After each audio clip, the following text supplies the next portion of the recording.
as you know, my creativity likes to pair things that are so disparate that people say, what?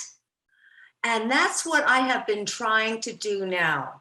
I just started doing 1 minute Gildagrams Hmm. where I give my personal and professional advice, or talk about story of the day, story in the news, so I can integrate, because I have this unusual background that I integrate business with pop culture. Nobody ever did this. Hmm. Nobody ever does this. So what I have done has been to start taking TikTok videos and talking about some things that have no bearing to these young kids and a lot more bearing to the LinkedIn audience, or some things that have lots of bearing, some social things to the young audience, but has no bearing to the LinkedIn audience. And I don't know yet how I can successfully integrate it yet, but I Hmm. will find a way. I will, because this is a big challenge to me. And I love doing the 1 minutes, knowing that people's attention spans are atrocious and they can only give of themselves for 1 minute at a time these days, especially if they're clicking here and clicking there. And I do want to try this. I don't know how successful it will be. Well, like you said, know your audience. And if you're on TikTok, your audience is going to be, Different yeah, audience. right. So, So your messages of what you're going to say on a site like that are going to be completely different than what you're going to say on LinkedIn. But are you sharing your TikTok videos on other sites? oh yes, I am. So that's an interesting discussion. Well, Have, are you actually getting the TikTok audience? Or are you getting some other audience? I You think know, I'm getting another audience. The mhm, TikTok audience, look, it's a good, fun platform and mhm. quick for me to do. And I can do a couple of takes, get rid of the first one, and no, it didn't fit. Sometimes just to fit everything in Uh-huh. to a 1 minute, and I only do 60 seconds, and sometimes it's even less than that. So sometimes I have to do several takes, and that's okay. Is But it kind of like Bonbon or Ping or something that you could do like a quick little video and then maybe include it in your email blasts or different things that you're I doing? don't do email blasts You don't? anymore. You know Yeah, I why? don't. Um, I used to do them, and people were so inundated. People who asked to mhm, be part of the email yeah, family it's hard. suddenly started unsubscribing. They said, So it's enough. all about giving information, and that's what the thing is that I see the ones that are really the most successful give out a lot of free content. Like I should show you something I'm working on right now. Um, a lot of people are creating like these little PDFs of free content. You Yes. know, these kinds of things are the kinds of things you send out. I think people save stuff like that. Videos, I don't know as much. You know what I mean? I'm not sure. I am not sure that anybody wants any more paper. Oh, well, they don't print them, but there's a PDF and then you can Yeah. read it and it teaches you what you need to know.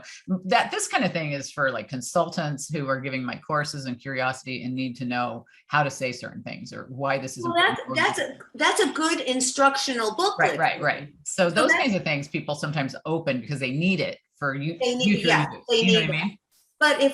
But if my audience, well, something that really played well was when I talked about, for parents who have been called domestic terrorists. Boy, did that play well on LinkedIn. For the kids, they couldn't care less about that. But the way I'm looking at this now is I'm not looking at numbers. I am looking at reaching people who might not be reached or have not been reached earlier, and just letting this information go out. I have been building up audiences like on Facebook. Some people are writing back to me who had never written to me before.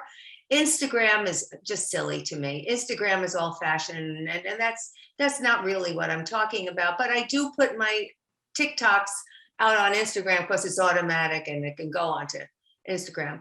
But LinkedIn, wow, the parents who have been up and up on the current events that are occurring right now and are incensed over being called domestic terrorists have really, really connected with that.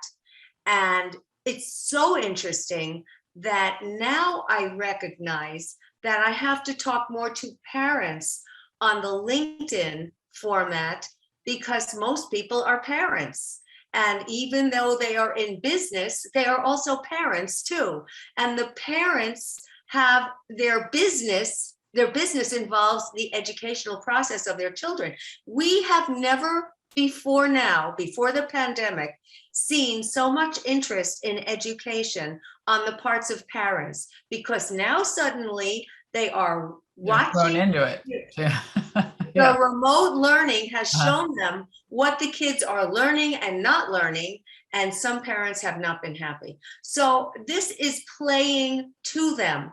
And I've been requested to give seminars for parenting and education. And in a million years, I never thought I would go back to that again. Everything old is new again. You and I will be in this forever, probably in some way or another, some form of education, because this is all what This is you what do. we do. You and I are educators, whether on the college or graduate school level, or the little kids I used to teach in the South Bronx, and who have now become my viewers. Yeah. Isn't that interesting? You never know where these people are going to come from, but the opportunity is tremendous for audience engagement. But I don't know yet how. I know how to engage the LinkedIn audience. I know how to engage the TikTok audience. All I do is talk about the celebrities and their love lives and all of the stuff that I'm quoted in the media with. How to integrate those two? No, I don't know yet. Maybe you don't. Maybe you have to pick one in the end. You know what I mean? How limiting. No, I don't Or want you do two separate things, you know what I mean? And you don't integrate them. You know, I have different things. I teach people curiosity, perception, behavioral stuff, but I also teach people how to do a radio show, how to create media. You know what I mean? So I do separate things as well.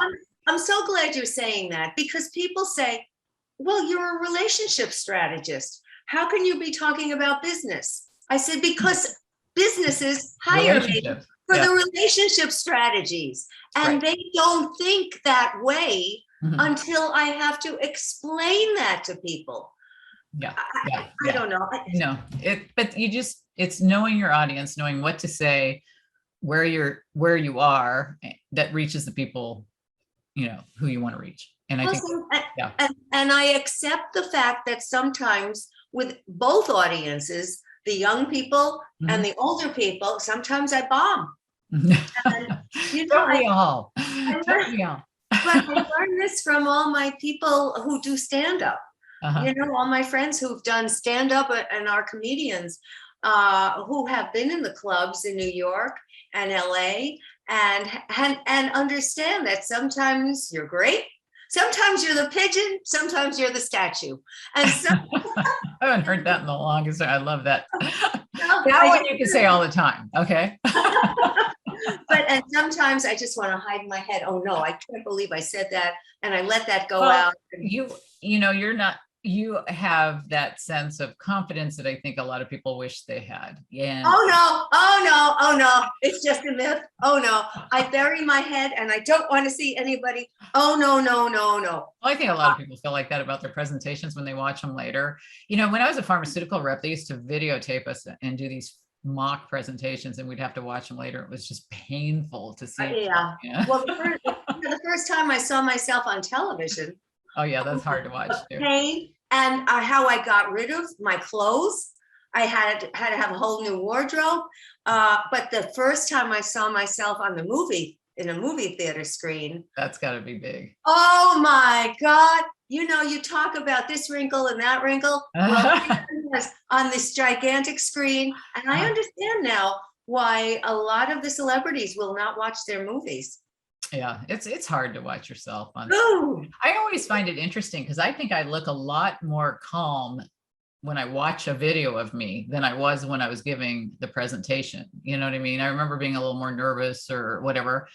And I'm like, I don't look like you, it doesn't come through as much. I think a lot of us think that people are seeing you sweat and seeing you freak out and seeing you whatever, but I don't think a lot of it comes through. I think a lot of it you just feel more internally. And I like to feel a little nervous because then you do a better job. It's more exciting. I mean, if you didn't care, it would be very boring to go out on stage if you had no like going on inside. And so I think kind of embrace that.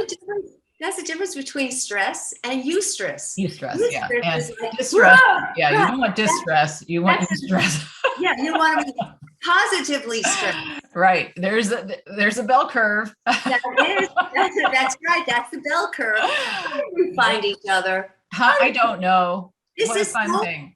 It's so magical that we everybody else is going, you guys are talking about bell curves, why? I know.